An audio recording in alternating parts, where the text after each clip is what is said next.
ఇక కళ్ళజోడు అవసరం లేదు. స్మార్ట్ విజన్ ఐ హాస్పిటల్లో ఎలాంటి ఐ సర్జరీకైనా 50% డిస్కౌంట్. ఆగస్టు 11 నుండి 19 వరకు మాత్రమే. నమస్తే వ్యూయర్స్. డైట్ పాటించడం చూసాం. డైట్‌తో పాటు ఎక్సర్సైజ్ చేస్తున్న వాళ్ళని చూసాం. అండ్ పోస్ట్ కోవిడ్ తర్వాత చాలామంది డైట్ చేంజ్ చేశారు. దానికి తగ్గట్టు ఎక్సర్సైజ్ కూడా స్టార్ట్ చేశారు. వెయిట్ కూడా లాస్ అవుతున్నారు.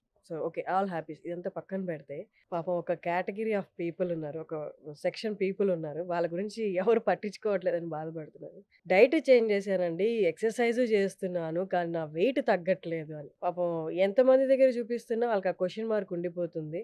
అంటే ఏంటి ఒక ఏజ్ తర్వాత వెయిట్ తగ్గలేమా? ఇవన్నీ మాట్లాడదాం. ఇవాళ మనతో ఉన్నారు సమతాతుల్లా గారు. MD in internal medicine and longevity expert. నమస్తే అండి. నమస్తే. So, as I said in my introduction, పాపం వాళ్ళని ఎవరు పట్టించుకోవట్లేదు. వాళ్ళ ఆవేదన ఎవరికీ అర్థం కావట్లేదు. అన్నీ చేస్తున్నానండి. నా పక్కావిడ నేను చేసిన రోజులే డైట్ చేసి 5-6 కేజీస్ తగ్గితే, నేను గ్రామ్స్‌లో కూడా తగ్గలేకపోతున్నాను. మీరు యాక్చువల్లీ రేజ్ చేసిన క్వెషన్ చాలా రిలవెంట్ ఇది. అంటే అందరూ similar kind of nutritional plan ఏమన్నా ఫాలో అయ్యి, same amount of exercise follow అయినప్పుడు ఒక గ్రూప్‌లో అందరం ఒకటేలాగా వెయిట్ లాస్ అవుతామా అనేది చూస్తే అందరికీ అది different.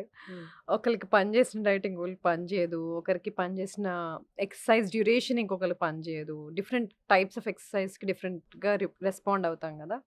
So, there are other factors. అయితే ఇంకేవో ఫ్యాక్టర్స్ ఉన్నాయి. ఉట్టి డైట్, ఎక్సర్సైజ్ కాకుండా. అవేంటి? Third thing is non exercise activity thermogenesis. అంటే ఎక్సర్సైజ్ చెయ్యని టైంలో, అంటే మిగతా టైంలో మనం పడుకోకుండా ఉన్నప్పుడు ఆ టైంలో మనం ఏం చేస్తున్నాం?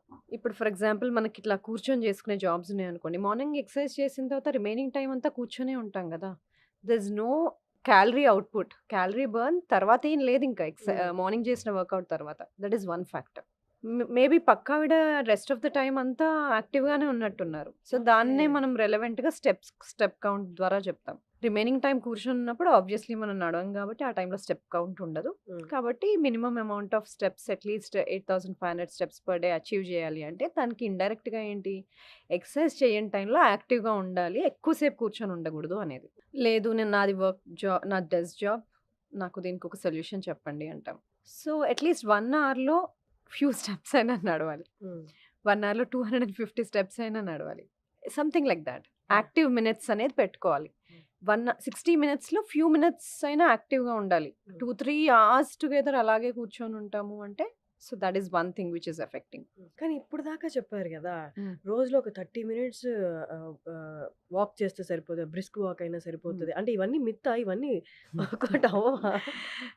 ఎక్సర్సైజ్ డిఫరెంట్ ఫార్మ్స్ కదా! ఇవాళ డైలీ సెడెంటరీగా అసలు ఎక్సర్సైజ్ చేయని వ్యక్తికి నువ్వు ఇవాళ సడన్‌గా 1 అవర్ ఆఫ్ ఎక్సర్సైజ్ చేసి, అది చేసి, ఇది చేసి అంటే బాడీ నెక్స్ట్ డే టైర్డ్ అయిపోయి పడుకుంటాడు. Next day he can't do it. బిగినర్స్‌కి to start somewhere what is the basic thing? Cycling గాని, స్విమ్మింగ్ గాని, యోగా గాని, వాకింగ్ గాని. Minimum 30 minutes per day at least 5 days a week. ఇది కూడా చేస్తున్నాం. అలవాటయిపోయింది. రికవరీ బావుంది. నెక్స్ట్ డే పెయిన్స్ లేవు. లేస్తున్నాను. What next? లేదు 35+ ఉన్నాము, 40+ ఉన్నాము. Add strength training also. ఎందుకంటే ఇది చాలా సార్లు చెప్పాను కూడా. మనం 40 ఇయర్స్ తర్వాత every year we lose at least 1% of muscle mass. ఆ మసిల్ తగ్గుతూ ఉన్నప్పుడు ఏజ్ రిలేటెడ్ మసిల్ లాస్ వచ్చినప్పుడు ఆల్ ఏజ్ రిలేటెడ్ డిసీజెస్ వచ్చేస్తాయి. లైక్ ఆస్టియోఆర్థరైటిస్, కార్డియోవాస్కులర్ గుండె జబ్బులు, type 2 diabetes, cholesterol issues, hypertension ఇవన్నీ. So, one way of preventing or delaying it is preserve muscle mass. ఎలా preserve చేస్తావు? రెసిస్టెన్స్ ట్రైనింగ్ గాని, strength training గాని చేస్తూ. అది at least 3 days a week add చేసుకోవాలి. This is one thing. ఇంతకుముందు ఎందుకు మనం ఎక్సర్సైజ్ చేసినా, డైట్ చేసినా వేరే కారణాలు ఏంటి అని డిస్కస్ చేస్తున్నాం కదా! One is non exercise activity thermogenesis. అది కాకుండా స్లీప్‌ని అడ్రెస్ చేస్తున్నామా లేదా? మార్నింగ్ అంతా ఎక్సర్సైజ్ చేస్తున్నావు, న్యూట్రిషన్ కరెక్ట్ ఫాలో చేస్తున్నావు. రాత్రి పడుకుంటేనే కదా బాడీ రిపేర్ అయ్యేది. ఆ టైంలోనే కదా రిపేర్ జరుగుతది. మనకు స్లీప్‌లో 4 సైకిల్స్ ఉంటాయి. Light sleep, deep sleep, REM sleep, NREM sleep అని. ఫస్ట్ మనం ఆర్‌ఈఎం స్లీప్‌లోకి వెళ్తాం. అది చాలా కొంచెం లైట్‌గా ఉంటది ఆ స్లీప్. అదొక 2-3 అవర్స్ అయిన తర్వాత మనం NREM sleep, non rapid eye movement స్లీప్‌లోకి వెళ్తాం. That is the deep sleep. Okay. ఆ టైంలో all human growth hormone release అవ్వడము, రిపేర్ జరగడము, మార్నింగ్ చేసిన మసిల్‌లో ప్రోటీన్ సింథసైజ్ అవ్వడము, రెస్టోర్ అవ్వడము ఆ టైంలో జరుగుతది. అంటే డీప్ స్లీప్ ఈజ్ ఇంపార్టెంట్. అయితే అందరము అవి going through the deep sleep లేదు. ఇప్పుడు చాలా మందికి నేను స్లీప్ అసెస్ చేయడానికి డిఫరెంట్ టెస్ట్ చేస్తాము, లేదా వేరియబుల్స్ యూస్ చేస్తాం. ఐ సీన్ దెమ్ కదా, అట్లీస్ట్ మన ఫుల్ పడుకునే లెంత్ ఆఫ్ పీరియడ్లో 50% ఆఫ్ ద టైం మనం డీప్ స్లీప్లో స్పెండ్ చేయాలి, అంటే ఎన్ఆర్ఈఎంలో స్పెండ్ చేయాలి. అలా చేస్తున్నామంటే that means we are recovering well. మనకు తెలియదు, మనం పడుకునే ఉంటాం, ఆ సైకిల్స్ ఎలా అవుతున్నాయి, అసలు మనం దాంట్లోకి వెళ్తున్నామా లేదా మనకు తెలియదు. అవి ఎలా అసెస్ చేస్తాము? Some form of testing methodology. So that thing, sleep should be corrected. కొంతమంది ఈ డౌట్స్ కూడా అడుగుతారు, what is the minimum sleep, ఎంత పడుకోవాలి? So it can be from 6 to 8 hours. Excessive is dangerous, less than 5 hours also is dangerous. 6 to 8 hours optimum. Okay, 6 to 8 hours అన్నారు, నేను 6 hours night పడుకొని 2 hours afternoon పడుకోవచ్చు అంటారు. It's up to you. కానీ interruption లేకుండా ఒక 5 to 6 hours పడుకోవాలి, interruption లేకుండా, మధ్యలో లెగకుండా. So that is one thing. So sleep, non exercise activity, thermogenesis. And fifth thing is stress. Stress management లేకపోతే, స్ట్రెస్ అందరికీ ఉంటుంది, మేనేజ్ చేసుకోవాలి. అప్పుడప్పుడు ఉండే స్ట్రెస్సెస్ ఓకే, ఇప్పుడు పాడ్కాస్ట్కి వస్తున్నాం, కొంచెం టెన్షన్గా ఉంది, కెమెరా ఫేస్ చేయాలి, ఇలాంటివి ఓకే. ఎగ్జామ్ వస్తుంది, ఇలాంటివి ఓకే. కానీ ఎవ్రీడే ప్రతి ఈవెంట్ని, ప్రతి మూమెంట్ని స్ట్రెస్ఫుల్గా తీసుకొని ఉండే వాళ్ళని చూస్తూ ఉంటాం. ప్రొలాంగ్ స్ట్రెస్, మీరు అన్నది కరెక్ట్. అప్పుడప్పుడు వచ్చే stress fine. Prolong stress, long term stress, క్రానికల్గా అసలు స్ట్రెస్లో ఉన్నప్పుడు, లైక్ ఫ్యామిలీ ఇష్యూస్ కానీ, ఫైనాన్షియల్ ఇష్యూస్ కానీ, వర్క్ రిలేటెడ్ క్రానిక్ స్ట్రెస్లో ఉన్నప్పుడు మనకి స్ట్రెస్ హార్మోన్ కార్టిజాల్ ఉంటుంది కదా, అది రెగ్యులేట్ అవుతుంది. కానీ మనం క్రానిక్ స్ట్రెస్ ఉన్నప్పుడు అది కొంచెం ఎలివేట్ అవుతూ పోతుంది. అది ఎలివేటెడ్ కార్టిజాల్ మనకి బాడీకి మంచిది కాదు. వెయిట్ గెయిన్ అవుతాము, డిప్రెస్డ్గా ఫీల్ అవుతాము, ఇలాంటివి ఉంటాయి. కాబట్టి stress management, sleep, non exercise activity, thermogenesis, NEAT also are important, along with food and exercise to maintain healthy body weight. So ఇవి పాటించి చూస్తే మేబీ మీరు ఒక్కసారి వెయిట్ తగ్గే సూచనలు ఏమో కనిపిస్తాయేమో.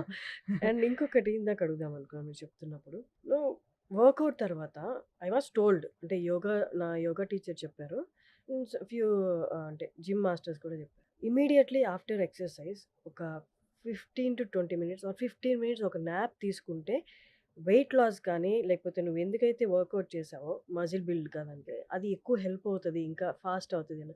How far this is true? స్లీప్తో మసిల్ రికవరీ అవుతుంది అన్నది definitely true.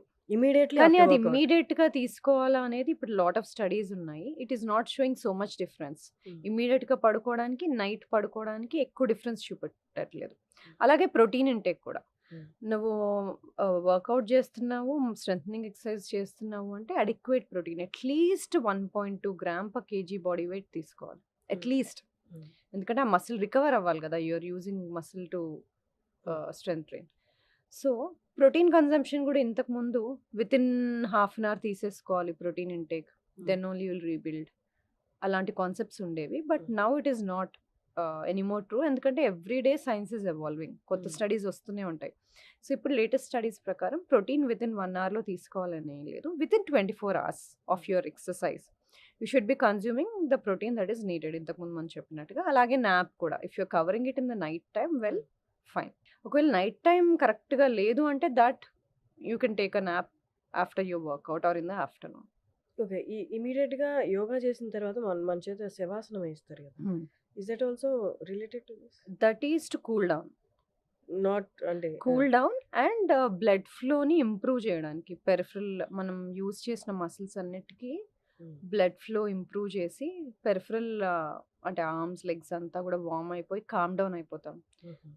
This cool down, ప్రతి exercise, any kind of exercise ఏది చేసినా cool down, stretches are important. కొన్నిసార్లు హడావిడిగా వర్కౌట్ చేసేసి కూల్ డౌన్ అవ్వకుండా హడావిడిగా వర్క్ కోసం అలా వెళ్ళిపోతాం, అలా చేయకూడదు. సేమ్ థింగ్ బిఫోర్ ఆల్సో, ముందు కూడా వార్మప్ చేయాలి సో దట్ బ్లడ్ ఫ్లో అడిక్వేట్గా ఉంటుంది మసిల్స్లోకి, and then you will be able to do the workout. Same thing after workout also you should cool down. ఈ మధ్య కాలంలో రిలేషన్షిప్లో ఉన్న వాళ్ళు కానీ, వర్క్లో ఉన్న వాళ్ళు కానీ, లేదా కొన్ని professions they need it, shouting అనేది, ఎక్కువ గొడవలు పడుతూ ఉండడం అనేది, డస్ దట్, అంటే మీరు లాజివిటీ ఎక్స్పర్ట్ కాబట్టి, shouting leads to ageing, is that true? స్ట్రెస్ఫుల్గా ఉండడం డెఫినెట్లీ లీడ్స్ టు ఏజింగ్. స్ట్రెస్ని అందరు విధాలుగా చూపెడుతుంటారు. పార్ట్నర్స్ మీద అరవడం, పార్ట్నర్స్ మీద అరవడం కానీ, చిరాగ్గా ఉండడం కానీ, మూమెంట్లో ఉండకపోవడం, మైండ్ఫుల్గా లేకపోవడం, ఎప్పుడు ఇక్కడ ఉన్నప్పుడు నెక్స్ట్ ఏంటి దాని గురించి ఆలోచించడం గానీ, దాని గురించి హడావిడి పడడం గానీ, హ్మ్. ఇది సరిగ్గా కరెంట్ సినారియోలో లేకపోవడం హ్మ్. మైండ్‌ఫుల్‌గా ఇలాంటివి చూస్తూ ఉంటాం. సో, డెఫినెట్‌లీ స్ట్రెస్ హ్మ్. Leads to ageing fast. హ్మ్. ఫాస్ట్‌గా ఏజ్ అవుతాం. స్ట్రెస్‌ఫుల్‌గా ఉంటాయి డెఫినెట్‌లీ. హ్మ్. అలాగే సెడెంటరీగా ఏ ఎక్సర్సైజ్ చేయకుండా డే అంతా కూర్చొని ఉన్నా గూడా హ్మ్.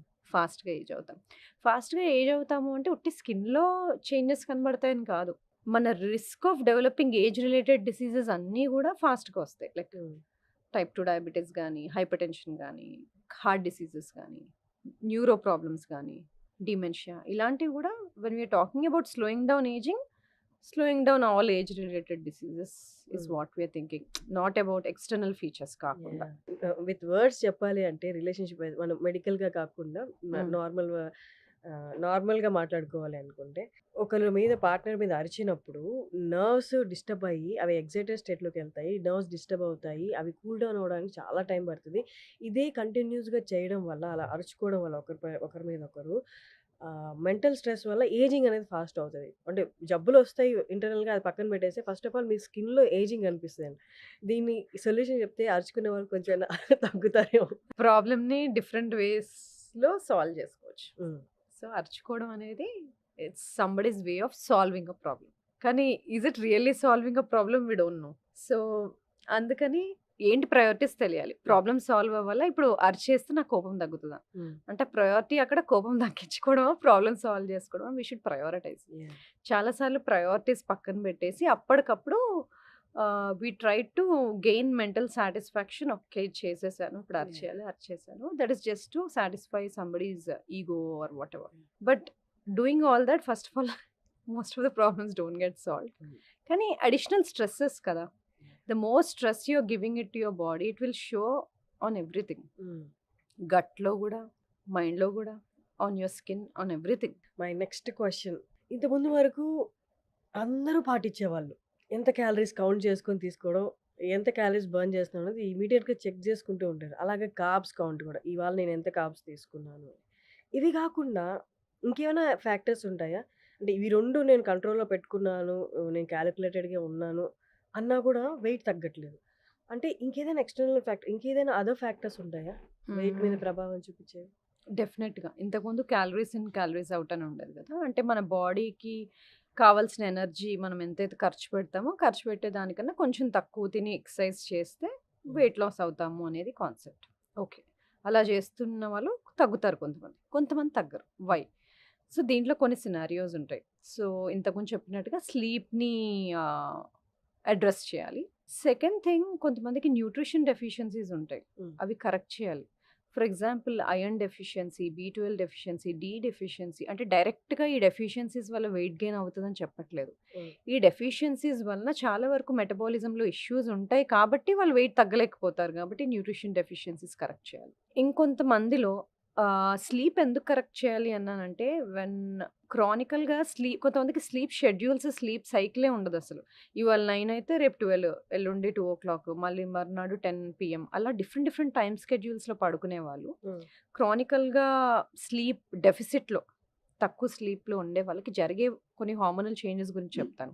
మనకి మెలనిన్ అనేది చాలా ఇంపార్టెంట్. స్లీప్ అంటే మనము మెలుకుండడము, పడుకోవడము అనే ఒక బ్యాలెన్స్‌ని క్రియేట్ చేస్తది మెలటోనిన్.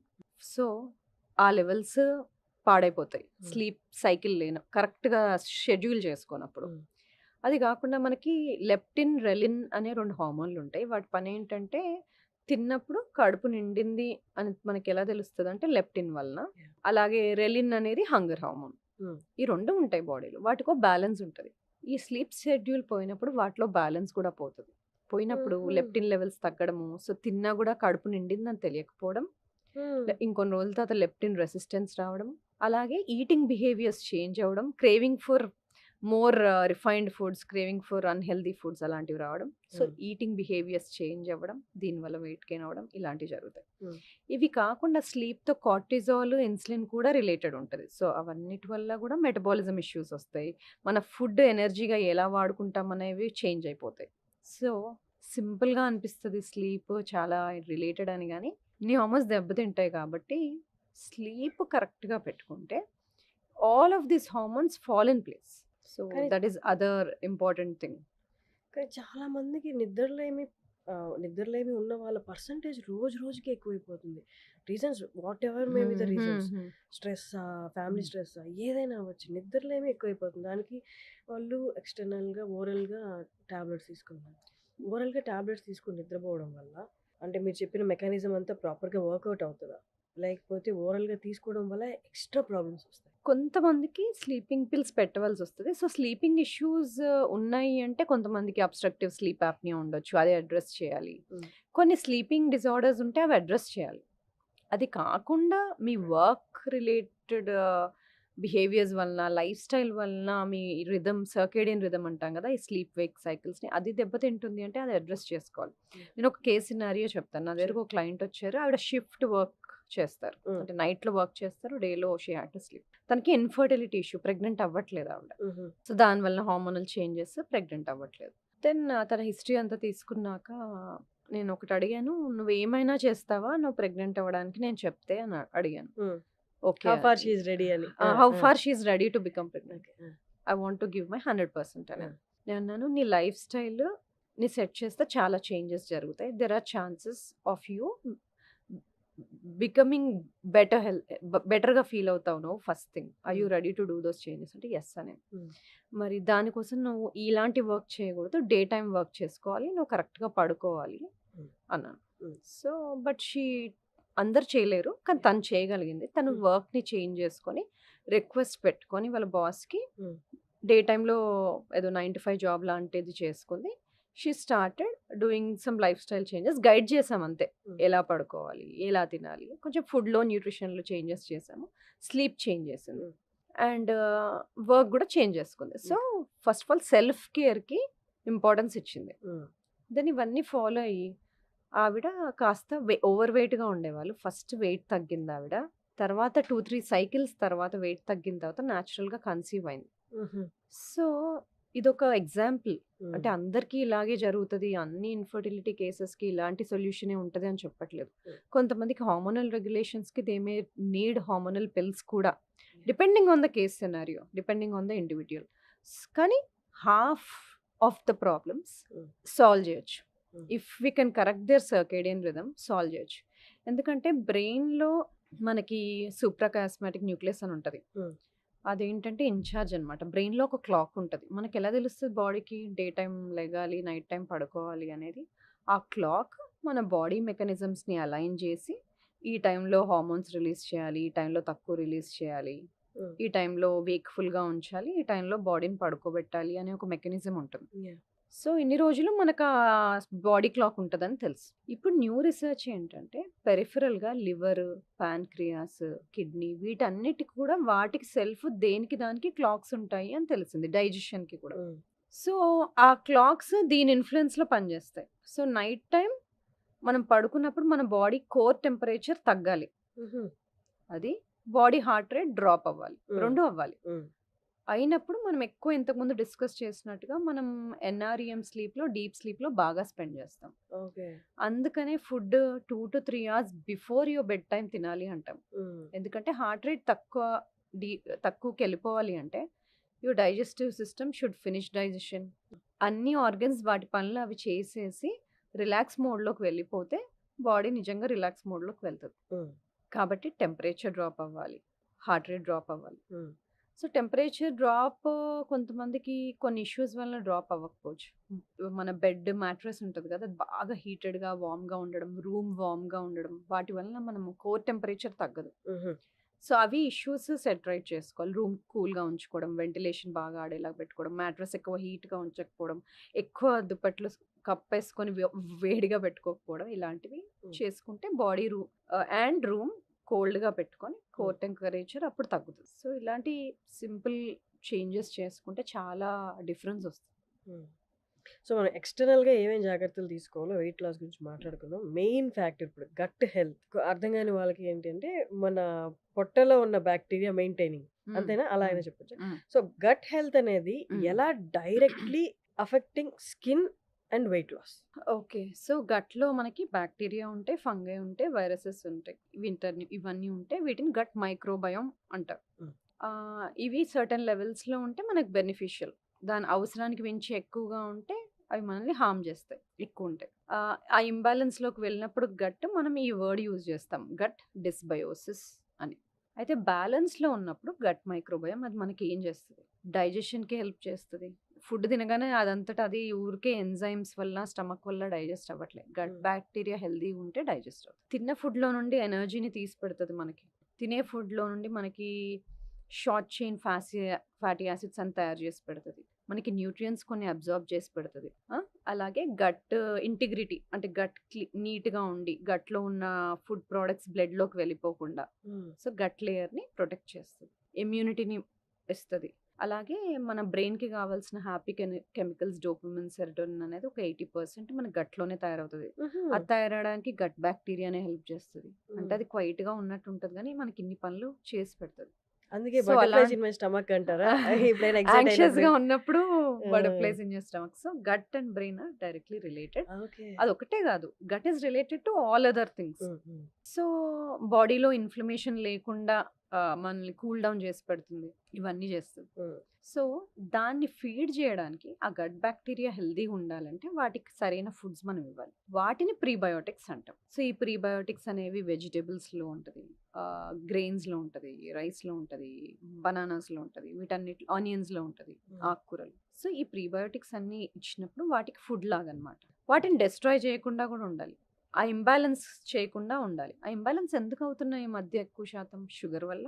హుహు. Sugar is not very good for them. Sugar వల్ల. హ్మ్. Refined foods, trans fatty acids బాగా నూనెలో వేయించిన పదార్థాలు. కొన్నిసార్లు వీట్, గ్లూటెన్ ఇప్పుడు జెనెటికలీ మోడిఫైడ్ వీట్ ఏదైతే ఉందో హ్మ్.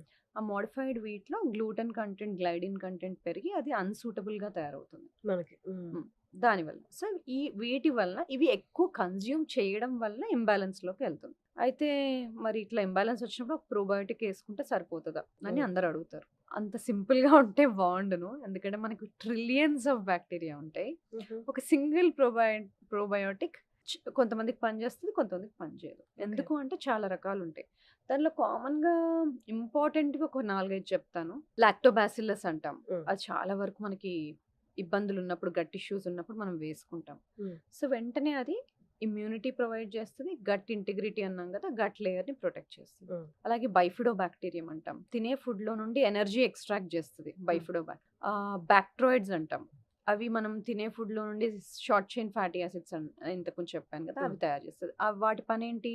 బాడీలో ఇన్‌ఫ్లమేషన్ తక్కువ చేసి, కామ్ డౌన్ చేసి, మన బ్లడ్ వెసెల్స్‌ని హెల్తీగా పెడతది. ఓకే. అది. ఇంకోటి యాకర్మన్సియా అంటాం. యాకర్మన్సియా ఏం చేస్తది? మన మెటబాలిజంని, మన గ్లూకోజ్ రెగ్యులేషన్‌ని బ్యాలెన్స్ చేస్తది. ఇంకోటి ఫికాలిబాక్టీరియం ప్రాట్స్నిట్సే అంటాం. హ్మ్. అది కూడా మన ఫ్యాట్ మెటబాలిజంని కరెక్ట్‌గా పెడతది. గట్ ఎపిథీలియంని హెల్తీగా ఉంచుతది. ఇలా నేను కొన్నే చెప్పాను. అలా చాలా ఉంటాయి. సో, ఈ 4, 5 థింగ్స్‌కి 4, 5 డిఫరెంట్ థింగ్స్ చెప్పాను కాబట్టి అందరికి ఒకటే రకమైన ప్రోబయోటిక్ సూట్ అవ్వకపోవచ్చు. హ్మ్. సో, గట్‌ని రీసెట్ చేయాలి అంటే సింపుల్‌గా ఒక పిల్లేసుకుంటే సరిపోదు. దానికి కావాల్సిన ఫుడ్ ఇవ్వాలి. అవసరం లేని ఫుడ్ తీసేయాలి. గట్ హీల్ అవ్వటానికి కావాల్సిన వేరే న్యూట్రాస్యూటికల్స్ కానీ అది ఇవ్వాలి. వాటికి కావాల్సిన ఎన్వైర్న్‌మెంట్‌ని ప్రొవైడ్ చేయాలి. సో, ఇవి చేసినప్పుడు మనం గట్‌ని రీబాలన్స్ చేసుకోవచ్చు. గట్ హెల్తీగా లేదు అనడానికి నేను విన్నది, but you tell me how far this is true. Gut ప్రాపర్‌గా లేదు. గట్ హెల్త్ ప్రాపర్‌గా లేదనడానికి మెయిన్ మెడపాటు నల్లగైపోద్ది. చీక్స్ నల్లగైపోతాయి. ఫోర్‌హెడ్ నల్లగైపోద్ది అంట. Is that true? గట్ హెల్తే రిఫ్లెక్టింగ్ ఆల్ దిస్? కొన్నిసార్లు అకాంతోసిస్ నిగ్రిసెన్స్ అంటాం. అది నెక్ చుట్టూతా నల్లగా వస్తది. అది ఇన్సులిన్ రెసిస్టెన్స్ ఉండే వాళ్ళకి, లేదా షుగర్ బార్డర్ లైన్ ఉండే వాళ్ళకి. హుహు. గట్ ఇష్యూస్‌తో మీరు చెప్పింది ఒకటి కరెక్ట్. స్కిన్ ఇష్యూస్ ఎక్కువ చూస్తాం. హుహు. హ్మ్. స్కిన్ పిగ్మెంటేషన్స్, కొన్నిసార్లు ఎగ్జిమా హ్మ్. ఇలాంటివి ఎక్కువ చూస్తూ ఉంటాం. సో, డెఫినెట్‌లీ స్కిన్ ఇష్యూస్ చూస్తాం. ఇంకా డైజెస్టివ్ ఇష్యూస్ అయితే చాలా చూస్తాం. బ్లోటింగ్, ఇండైజెషన్, తిన్న వెంటనే మోషన్‌కెళ్ళిపోవాలనిపించడం ఇలాంటివన్నీ. ఇది కాకుండా కొన్నిసార్లు జాయింట్ ఇష్యూస్ కూడా చూస్తాం. కొన్నిసార్లు హ్మ్. స్టిఫ్‌నెస్ అనిపించడం జాయింట్స్‌లో ఇలాంటివి. మూడ్ డిస్టర్బెన్సెస్, యాంగ్జైటీగా, డిప్రెస్డ్‌గా అనిపించడం. నేను డిప్రెషన్ గురించి చెప్పట్లేదు. డిప్రెస్డ్ మూడ్ గురించి చెప్తున్నాను. హ్మ్. అలా అనిపించడం. మూడ్ డిస్టర్బెన్సెస్ ఇలాంటివి కూడా ఉంటాయి. హ్మ్. సో, గట్ హెల్త్ బాలేదని చెప్పడానికి ఇలా వేరే వేరే సింప్టమ్స్ ఉండొచ్చు. అండ్ ఇంకొకటి మెయిన్ అపోహ ఏంటి అంటే, గట్ హెల్త్ అనేది లావుగా ఉన్న వాళ్ళకి బాగుండదు. సన్నగా ఉన్న వాళ్ళకి, నాజూగ్గా ఉన్న వాళ్ళకి గట్ హెల్త్ బానే ఉంటది అన్నది అంటే ఆ. మెయిన్లీ ఫుడ్ తీసుకొని ఇంబ్యాలెన్స్ హ్మ్. అవ్వడం వల్ల బ్యాక్టీరియా వాళ్ళకే వస్తది అనుకుంటారు. హ్మ్. ఇది ట్రూనా? కాదు. సన్నగా ఉన్న వాళ్ళు హెల్తీగా ఉన్నారని ఎలా చెప్తాం? కాబట్టి సన్నగా ఉంటే హెల్తీగా ఉన్నట్టేం కాదు. సన్నగా ఉన్నారంటే స్కిన్ కింద కొవ్వు లేదని. సబ్క్యూటేనియస్ ఫ్యాట్ తక్కువగా ఉందని. అంతేగాని విజరల్ ఫ్యాట్ తక్కువుందని కాదు. విజరల్ ఫ్యాట్ కనిపియదు కదా సన్నగా ఉంటే. అది లోపల పొట్టలో మన లివర్ చుట్టూ, ఆర్గన్స్ చుట్టూ ఉంటది. సో, సన్నగా ఉన్నా, లావుగా ఉన్నా విజరల్ ఫ్యాట్ ఉంటే అది హెల్తీ కాదు. ఓకే. సో, సన్నగా ఉండి అన్‌హెల్తీ ఉండొచ్చు. హ్మ్. లావుగా ఉండి హెల్తీ. హెల్తీ గూడా ఉండొచ్చు. ఓకే. మేబీ లావుగా ఉన్న వాళ్ళకి స్కిన్ కింద సబ్క్యూటేనియస్ ఫ్యాటే ఉండుండొచ్చు. వాళ్ళకి విజరల్ ఫ్యాట్ తక్కువ ఉండుండొచ్చు. సో, హుహు. విజరల్ ఫ్యాట్‌ని ఎలా అసెస్ చేస్తాం? మెజర్‌మెంట్స్ చేసుకోవచ్చు, స్కాన్స్ చేసుకోవచ్చు, ఇమేజింగ్ చేసుకోవచ్చు. మెజర్‌మెంట్ చేసుకుంటే వేస్ట్ టు హిప్ రేషియో అంటాం. హ్మ్. నడుము భాగం, తుంటి భాగం మెజర్ చేసినప్పుడు మెన్‌లో అయితే లెస్ థాన్ 0.9, విమెన్‌లో అయితే లెస్ థాన్ 0.85 ఉంది. అంటే ఇండైరెక్ట్‌గా చెప్పడం సుమారు. లేదు పక్కాగా తెలియాలి అంటే మనకు డెక్సా స్కాన్ ఇలాంటివి చేసినప్పుడు ఫ్యాట్ మాస్ ఎంతుంది బాడీలో, విజరల్ ఫ్యాట్ ఎంతుంది, మజిల్ మాస్ ఎంతుంది తెలుస్తది. సన్నగా ఉన్నాను గదా! అని చెప్పి ఫ్యాట్ కంటెంట్ ఎక్కువ తినేసి నేను లావు అవ్వాలి అనుకోవాల్సిన అవసరం లేదు. లేదు. వాళ్ళకి గ్యారంటీ లేదు. వీళ్ళకి గ్యారంటీ లేదు. ఇప్పుడు టాక్సిన్స్ అని వింటుంటాం. టాక్సిన్స్ వల్ల మన హెల్త్ పాడవుతుందా? వెయిట్ గెయిన్ అవుతామా? ఎన్వైర్మెంటల్ టాక్సిన్స్ తోటి. ఎన్వైరన్మెంటల్ టాక్సిన్స్ ఫస్ట్ బాడీలోకి ఎలా వస్తాయి? హ్మ్. ఒకటి మనం పీల్చే గాలి ద్వారా రావచ్చు. లేదంటే మనం తీసుకునే ఫుడ్, వాటర్ కంటామినేట్ అయితే రావచ్చు.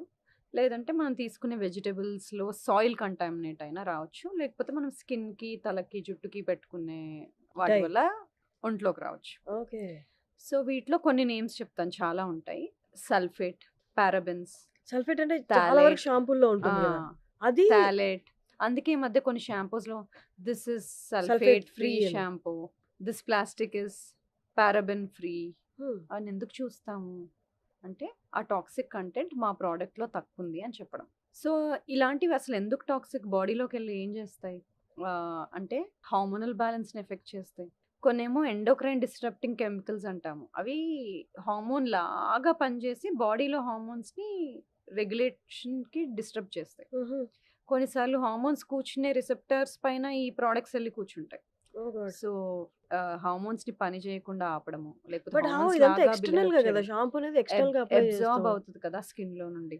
When you are okay. Applying on the skin products, makeup products. హుహు. అందుకని కుదిరినంత వరకు organic vegetables, organic foods, makeup, cosmetics ఆర్గానిక్‌గా ఉండడము. ఈ పారాబెన్ ఫ్రీ, సల్ఫేట్ ఫ్రీ, అలాగే ట్రైక్లోసాన్ అంటాము. ఇలాంటివి లేకుండా ప్రొడక్ట్స్ యూజ్ చేసుకోవడం బెటర్. బట్ ఇంతకు ముందు రోజుల్లో ఇవన్నీ ఉండేవి కాదు కదా! హ్మ్. ఇప్పుడు the amount of toxic products మన చుట్టూ పెరిగిపోయాయి. చాలా మంది అనుకునేదేంటంటే షాంపూ జస్ట్ ఎంత ఒక 2 మినిట్స్ నా తల మీద ఉంటది. నీళ్ళు పోసుకుంటాను ఎళ్ళిపోతది.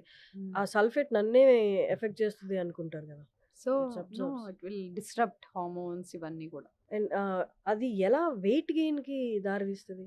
సో, ఒక ఎగ్జాంపుల్ చెప్తాను. ఇప్పుడు పారాబెన్స్ గాని, థాలెట్స్ గాని ఇవి ఉంటాయి కదా! ఇవి హార్మోన్ రిసెప్టర్స్ పైన గాని యాక్ట్ చేయడం గాని, లేకపోతే రెగ్యులర్ హార్మోన్స్ లాగా కనిపించడం గాని, అలా చేసి రెగ్యులర్‌గా మన హార్మోన్స్ పనిచేయడం అనేది బ్యాలెన్స్ పోతది. హుహు. అది పోవడం వల్ల మనకి హార్మోన్స్ మెటబోలైజ్ అవుతాయి. అంటే బాడీలో నుండి ఎలిమినేట్ అవ్వడానికి వాటికి ఒక వే ఉంటది. హ్మ్.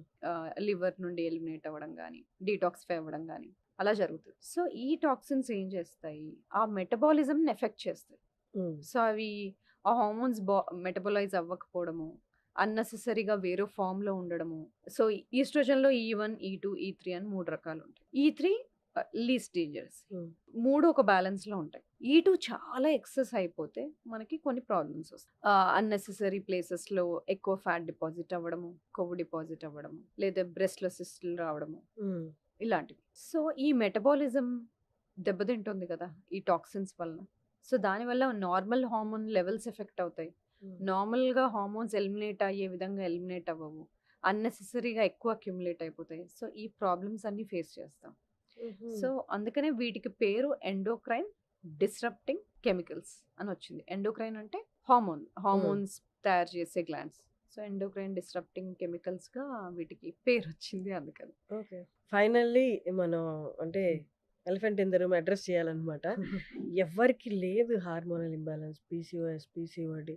అసలు దీనికి సొల్యూషన్ గూడా లేదు. అందరూ దాన్ని ఇంకా యాక్సెప్ట్ చేసేసారేమో లైఫ్‌లో విమెన్ అందరూ. అసలు ఎలా అంటే వాళ్ళు ఎలా దాన్ని ఐడెంటిఫై చేయొచ్చు? లేకపోతే ముందే ఏమన్నా కనుక్కోవచ్చా? హార్మోనల్ ఇంబాలెన్స్ వస్తుంది అని? సో పీసీఓఎస్ అని తెలియాలి అంటే ఎస్పెషల్లీ ఇప్పుడు పీసీఓఎస్ గురించి అడిగారు కాబట్టి ఓవరీస్లలో సిస్ట్లు ఉండాలి. అవి హ్మ్. స్కాన్ ద్వారా తెలుస్తుంది. బ్లడ్ టెస్ట్ చేసినప్పుడు టెస్టోస్టెరాన్ హార్మోన్ ఎక్కువగా ఉండడం అదొకటి. ఇంకోటి బాడీలో ఇన్సులిన్ రెసిస్టెన్స్ ఉండడం. అంటే మనం తిన్న ఫుడ్ ఎనర్జీగా సరిగ్గా కన్వర్ట్ అవ్వకపోవడం, బ్లడ్‌లో గ్లూకోజ్ లెవెల్స్ కొంచెం ఇన్సులిన్ లెవెల్స్ ఎలివేట్ అవ్వడము ఇలాంటివి. సో ఈ 3 థింగ్స్ ఉన్నప్పుడు పాలిసిస్టిక్ ఒవేరియన్ సిండ్రోమ్ అంటాం. హ్మ్. ఇది కొంచెం ఎక్కువ చూస్తాం.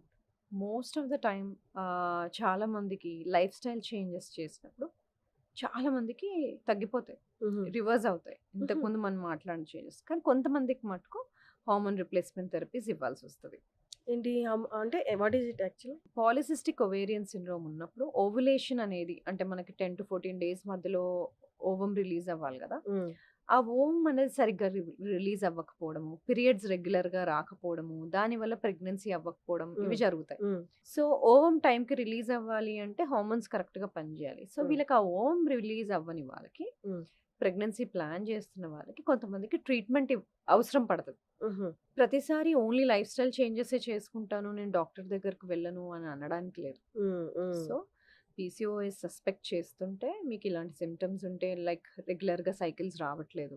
లేదు ప్రెగ్నెన్సీ ట్రై చేస్తున్నారు గానీ అవ్వట్లేదు. ఇలాంటివి ఏవైనా ఉన్నప్పుడు మీ గైనకాలజిస్ట్‌ని, ఎండోక్రైనాలజిస్ట్‌ని హ్మ్. కలవడం చాలా ఇంపార్టెంట్. మొత్తం లైఫ్ స్టైల్ చేంజెస్‌తోనే అన్ని ప్రాబ్లమ్స్‌కి సొల్యూషన్ వస్తదని ఉండదు. 50% of the time situation improve అవుతది. యాహ్! కానీ అడిషనల్ కొంచెం పర్సెంటేజ్ ఏదైతే హెల్ప్ కావాలో, ఎక్స్‌టర్నల్‌గా థెరపీస్ తీసుకోవాలో అవి తీసుకోవాల్సొస్తది. న్యూట్రిజెనోమిక్స్ అంటే ఏంటి? ఈ రోల్ ఏంటి విమెన్ హెల్త్‌లో? న్యూట్రిజెనోమిక్స్ అంటే మన డీఎన్ఏ అనలైజ్ చేసినప్పుడు అది మన ఫుడ్ ఎలా ఇన్‌ఫ్లుయెన్స్ చేస్తుంది? మన బాడీలో ఎంజైమ్స్ సఫిషియెంట్‌గా ఉన్నాయా లేదా? మనకు పర్టిక్యులర్ న్యూట్రియంట్ డెఫిషియన్సీస్‌కి మనం ఏమైనా ఎక్కువ రిస్క్‌లో ఉన్నామా? హుహు. ఎక్కువ డిసీజ్ రిస్క్ ఏమైనా ఉందా? ఎటువంటి మెడిసిన్స్ ఎక్కువగా పనిచేస్తాయి? ఇవన్నీ తెలుస్తాయన్నమాట. ఫర్ ఎగ్జాంపుల్ కొంతమందికి కొన్ని ఎంజైమ్స్ కరెక్ట్ అడిక్వేట్ లెవెల్స్‌లో ప్రొడ్యూస్ అవ్వవు. హ్మ్. Because of the gene modification వల్ల. హుహు. ఎస్ఎన్‌పి అనే వర్డ్ ఒకటి యూజ్ చేస్తాం. న్యూక్లియోటైడ్ పాలిమార్ఫిజం అని. Single nucleotide polymorphism. అంటే జీన్స్‌లో కొన్ని తరహా మార్పులు జరిగినప్పుడు ఎంజైమ్ ఉండాల్సినంత లెవెల్‌లో లేకపోవడం, ఇన్‌సఫిషియెంట్ లెవెల్స్‌లో ఉండడము, డిక్రీజ్ లెవెల్స్‌లో ఉండడం ద్వారా కొన్ని న్యూట్రియంట్స్ కరెక్ట్‌గా ప్రొడ్యూస్ అవ్వవు. కొన్ని న్యూట్రియంట్స్ లెవెల్స్ కరెక్ట్‌గా ఉండవు. సో, హ్మ్. అలాంటి వాటికి కొంచెం న్యూట్రిషన్ ఫుడ్ ద్వారా గానీ, సప్లిమెంట్ ద్వారా గానీ వాళ్ళకి స్పెషల్‌గా ఎక్కువ కాలం ఇవ్వాల్సుంటది. ఓకే. సో, ఇలాంటి ఒక డిఫరెన్స్ జెనెటిక్‌గా తెలుసుకోవడం మనం న్యూట్రిజెనోమిక్స్ అంటాం. అంటే okay. Effect of jeans on food and okay. Effect of food on jeans. So, ఇది విమెన్‌లోనే కాదు మెన్‌లో కూడా ఈక్వల్లీ ఇంపార్టెంట్. హుహు. సో, ఇప్పుడు కొంతమందికి చూస్తే బయోటిన్ ప్రొడ్యూస్ అయ్యే ఎంజైమ్స్ కొంతమందికి తక్కువగా ఉంటాయి. సో, వాళ్ళకి బయోటిన్ ఎక్కువగా ఉండే ఫుడ్స్ హ్మ్. లేకపోతే కొన్నిసార్లు సప్లిమెంట్స్ ఇవ్వాల్సుంటది. హుహు. So, this is one example. హ్మ్. సో, అలాగా న్యూట్రియంట్స్ మన బాడీలో తక్కువగా ఉంటున్నాయి అంటే వాటికి జెనెటిక్ కాజ్ ఏమైనా ఉందా? హ్మ్. జెనెటికల్లీ డీఎన్ఏలో చేంజెస్ ఏమైనా ఉండి అవి కరెక్ట్ తరహాలో యాక్టివేట్ అవ్వట్లేదా? ప్రొడ్యూస్ అవ్వట్లేదా? అనేది తెలిసినప్పుడు మనం వాళ్ళకి గైడెడ్ న్యూట్రిషన్ ఇవ్వగలుగుతాం. హ్మ్. దీన్ని న్యూట్రిజెనోమిక్స్ అంటాం. ఈ ఈ మధ్య రీసెంట్‌గా చాలామంది సెలబ్రిటీస్ దీన్ని ఆప్ట్ చేసుకోవడం చూసాను. మీరు చెప్పండి హౌ ఫార్ అంటే ఇది అందరికి సూటబుల్ కాదని. డైరెక్ట్ న్యూట్రి సప్లిమెంట్సా? లేకపోతే వైటమిన్ సప్లిమెంట్స్ డైరెక్ట్ ఆహ్, అదే సలైన్ లాగా ఐవీలో ఎక్కిచ్చేసి ఎక్కిచ్చేసుకోవడం. ఆ! అది అందరికి సూటబుల్లా? Is that safe? IV nutrition ఇస్తున్నప్పుడు వాళ్ళకి డెఫిషియన్సీస్ ఏమైనా ఉన్నాయా? అవి తెలుసుకోవడం ఇంపార్టెంట్. ఇంకోటి ఏంటి? What is the goal? హ్మ్. ఎందుకు తీసుకుంటున్నారు? To improve certain things. So, goal ఏంటి? న్యూట్రిషన్ మీకు ఇంబాలెన్స్డ్‌గా ఉందా? హ్మ్. Are you are unable to get that to oral vitamins. కొన్నిసార్లు డెఫిషియన్సీస్ ఉన్నప్పుడు ఓరల్ వైటమిన్స్ సూటబుల్‌గా లేదు, గట్ హెల్త్ సరిగ్గా లేదు, అబ్జార్ప్షన్ సరిగ్గా లేదు, లేకపోతే చాలా డెఫిషియెంట్‌గా ఉంది, ఇమ్మీడియేట్‌గా కరెక్ట్ అయిపోవాలి, చాలా టైం దీని మీద వేస్ట్ చేసుకోవడానికి లేదు. ఇలాంటి డిఫరెంట్ ఫ్యాక్టర్స్ మీద ఐవీ ఓకే. న్యూట్రిషన్ ఇవ్వాల్సి ఉంటది. ఐవీ న్యూట్రిషన్‌లో చాలా న్యూట్రియంట్స్ ఉంటాయి, మినరల్స్ ఉంటాయి. Depending on the need, what is the need అన్న దాన్ని బట్టి మనం ఆ పర్టిక్యులర్ వైటమిన్స్ ఆర్ న్యూట్రియంట్స్ చూస్ చేస్తాం. ఓకే. సో, అందరికీ ఒకటే సూటబుల్లా అంటే మే నాట్ బి. హ్మ్. సో, కొంచెం చేంజెస్ చేసుకోవాల్సి ఉంటది. సో, ఏదైనా దాని కన్సర్న్ డాక్టర్‌నైతే కన్సల్ట్ చేసి తీసుకోవాలి. నార్మల్‌గా చాలా చోట్ల చూసేస్తున్నాము. అంటే డాక్టర్స్ ద్వారా కాకుండా హ్మ్. సప్లిమెంట్స్ పెట్టేయడం. హ్మ్. మేబీ దే షుడ్ గో కదా! దానివల్ల డాక్టర్‌ని ఎఫెక్ట్స్ కలిసి అసలు హ్మ్. కాజ్ ఏంటి? ప్రాబ్లమ్ ఏంటి? టెస్ట్ చేసుకొని, చూసుకొని దెన్ తీసుకుంటే సేఫ్. యాహ్! దానివల్ల మళ్ళీ ఇంకా ఏ ఎఫెక్ట్స్ ఆ! రాకుండా side effects. Yeah! It's great talking to you Samatha గారు. Thank you thank you so Harshini. Much. Thank you. It's అంటే ఎప్పుడు మాట్లాడినా మీతో ఇట్స్ కొన్ని మీరు చెప్తుంటే ఐ ఓపెనింగ్‌లా ఉంటాయన్నమాట. చిన్న చిన్న జాగ్రత్తలే. బట్ హ్మ్. మన వ్యూయర్స్ కూడా లాస్ట్ టైమ్ లాగా ఇప్పుడు కూడా చూసి పాటిస్తే నో ఫస్ట్ హెల్త్ సరిగ్గా ఉంటే అదే రిచ్ అన్నట్టు కదా! హ్మ్. Thank you so much for coming again. Thank you. Thank you. Thank you.